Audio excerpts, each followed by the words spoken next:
یکی از مکانها یا وقتهایی که دعا قبول می شود وقتی نزول باران است. دعا انشاءالله همه وقت قبول می شود، ولی مثلا در یک آخری شب، در شب قدر، در روز عرفه، بین اذان و قامت دعا تیز قبول می شود. و یکی از موطن هایی که دعا تیزتر قبول می شود این وقتی نزول غیث، یعنی وقتی نازل شوی باران است.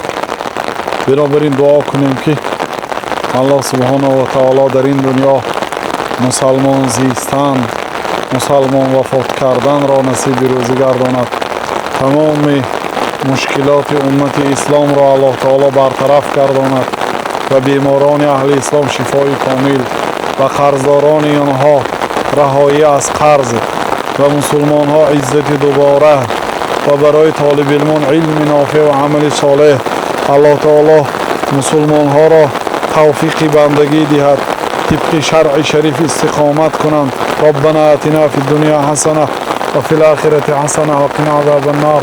اللهم صل وسلم على نبينا محمد وعلى آله وصحبه أجمعين.